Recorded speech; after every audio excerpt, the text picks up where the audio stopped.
Welcome back, Xcoins Hub. In the wake of economic fluctuations and evolving minting technology during the early 1970s, the United States Mint found itself navigating a complicated transition. Amid heightened scrutiny over metal composition and efficiency, the 1974 Washington quarter stood as a reflection of both continuity and change. The coin, minted across 3 facilities, Philadelphia, Denver, and San Francisco, was composed of a clad structure, a pure copper core enveloped in cuprical layers, as had been standard since 1965. On the surface, it mirrored its predecessors, but buried within the Denver output lay a sliver of anomaly that would echo through numismatic history. It wasn't immediate, of course. The 1974 Washington quarter flowed from the presses in enormous quantities. Over 353 million units were minted, rendering it, at first glance, utterly ordinary. Yet within this sea of silver-toned circles, a few bore a flaw so subtle, so specific, that only the most meticulous eyes would ever catch it. It would take years before whispers emerged in collector circles of a variant that didn't quite align with minting protocols. For years, that whisper was all it was. Dealers dismissed it. Coin shows passed over the supposed discrepancies. Until 1992, when a modest coin enthusiast from Flagstaff named Lawrence Healy brought an unassuming 1974 quarter to a local appraisal fair. Lawrence wasn't an expert, nor was he a particularly aggressive collector. He'd simply been hunting through old change jars left by his late father. But something about that quarter didn't sit right. The R in Liberty appeared thinner, its tail curiously faint. The eagle on the reverse had a sharper beak, and the rim itself, slightly off-center. Healy, not knowing the magnitude of his discovery, stored it in a basic vinyl flip and kept on with life. 2 years passed before he shared it during a regional collectors' meet.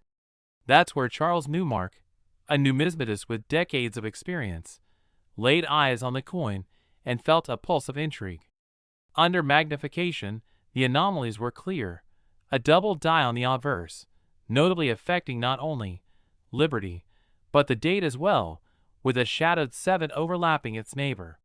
Even more compelling was the edge, an off-center strike suggesting the coin had shifted minutely during its creation. Newmark's hands trembled as he ran diagnostics under better lighting.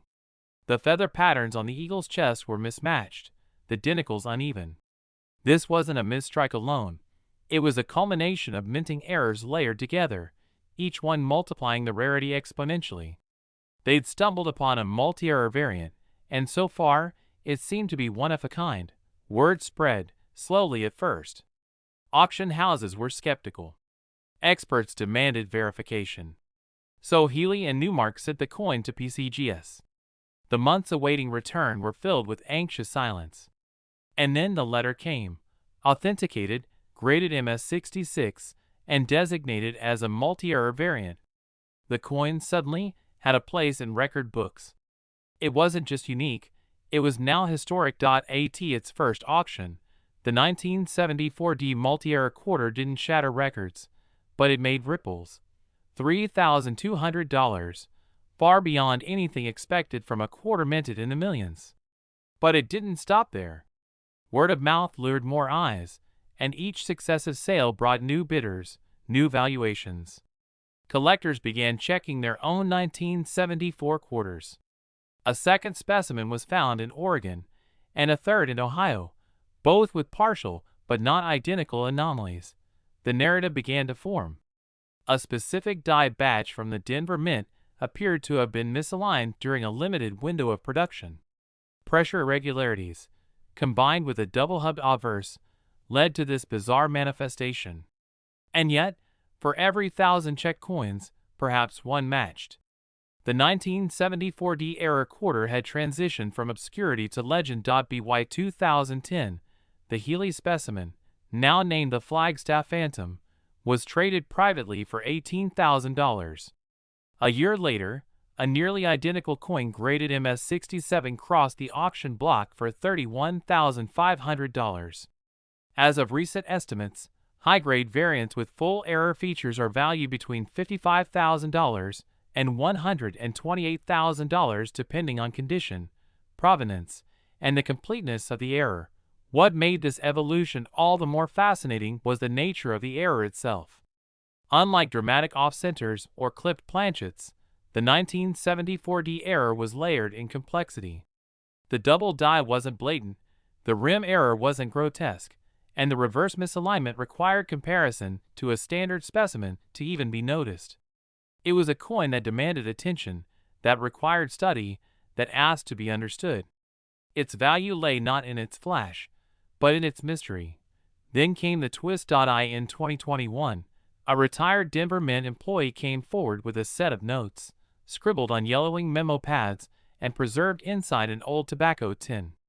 These notes detailed a machinery issue logged in April 1974, an unreported die clash that was remedied without full shutdown. According to the notes, management opted to continue minting, believing the flaw negligible. It was a decision born of pressure to meet quotas, a small corner cut in a fast-moving machine of production.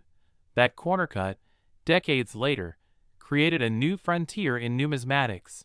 Collectors now look upon the 1974D not just as a coin, but as a historical artifact from a moment when procedure was sidestepped. Each error coin is a fingerprint of that fleeting lapse. And for those lucky enough to uncover one in pocket change or in a dealer's forgotten bin, the reward isn't just monetary. It's the thrill of rediscovery, the rewriting of overlooked history. So it continues. The search, the scrutiny, the excitement.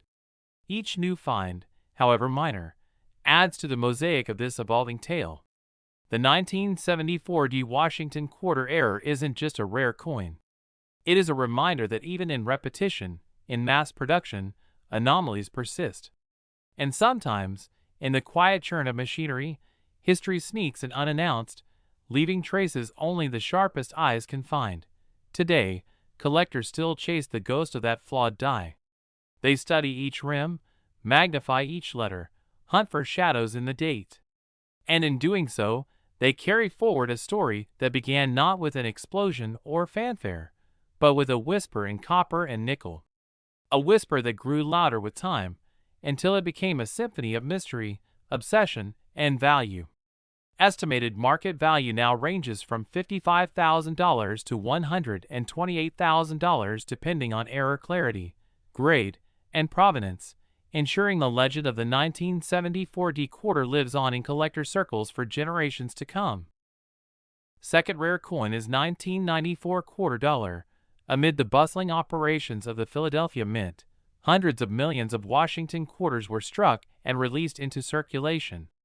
Most of them followed a strict pattern of uniformity, a trusted design familiar to Americans since 1932, bearing the bold profile of George Washington on the obverse and the eagle poised on the reverse. The materials, too, remain constant, a clad composition of copper and nickel, sandwiching a pure copper core. The nation, economically stable and already immersed in the technological transitions of the 90s, did not anticipate anything extraordinary from this batch. But history has shown time and again that it's within the expected that the unexpected often hides. Tucked within this expansive production, however, emerged a peculiar anomaly, an error that went unnoticed at first. This wasn't a dramatic off-center strike or a misaligned die that would catch a glance with ease. No, this 1994P quarter bore a much subtler flaw, one that required a discerning eye and the kind of attention most people simply didn't give spare change. For nearly a decade, this error drifted through pockets, drawers, vending machines, and sidewalks, passed over by millions of eyes, none the wiser to the secret it carried. In a quiet suburb in Ohio, nestled among yard sales and antique shops, a seasoned collector named Henry stumbled upon a batch of coins in a dusty glass jar at a neighborhood flea market. He wasn't looking for anything rare that day, just hoping for the nostalgia of wheats or perhaps a silver pre-65 quarter. As he sorted through the pile with idle curiosity, a glint from one particular quarter made him pause. There was something about the 1994P quarter that didn't sit right with him, not visually, but intuitively. The texture seemed a touch different, the edge slightly thinner, and the rim uneven in a way he couldn't quite explain. He took it home, placed it under his magnifier, and examined it in silence. The first anomaly he noticed was a double rim, subtle but definitive, encircling the quarter's edge, a rare trait for a machine-pressed coin meant to conform precisely to minting standards. But it was when he turned the coin over that his breath caught. The eagle's feathers, normally sharp and detailed, looked smudged, almost melted.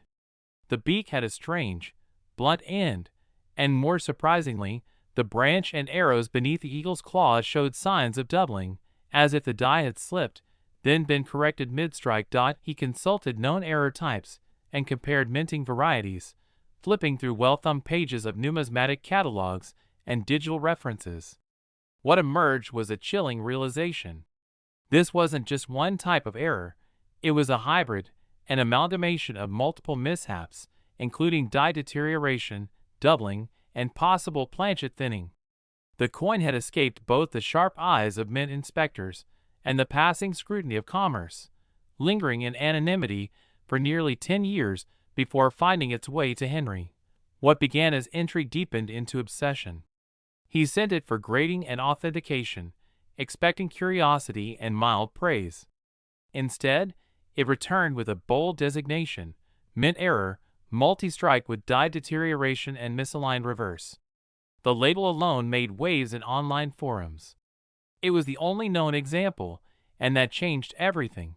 Collectors began to take notice. Error coins already formed a niche but passionate segment of the community.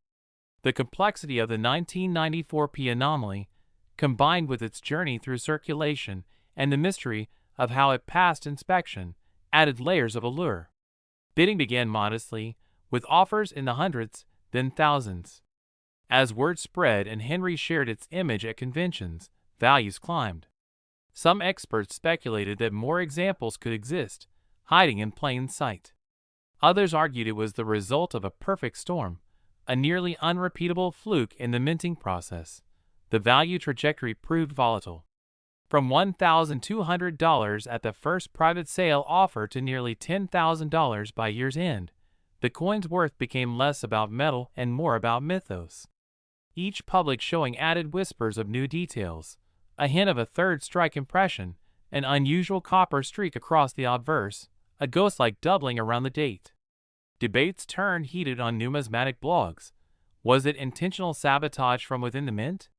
A malfunction covered up? Or merely an overlooked defect on an otherwise routine day? Years passed, and still, no other specimen surfaced. That singularity only elevated its legend.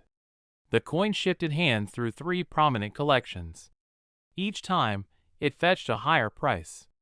At one major auction in 2017, it drew gasps when it closed at $29,000. By 2020, a well-known error coin enthusiast included it in a published compendium, dubbing it the Ghost Quarter, a nod to its ethereal markings and elusive origin. Then came the twist.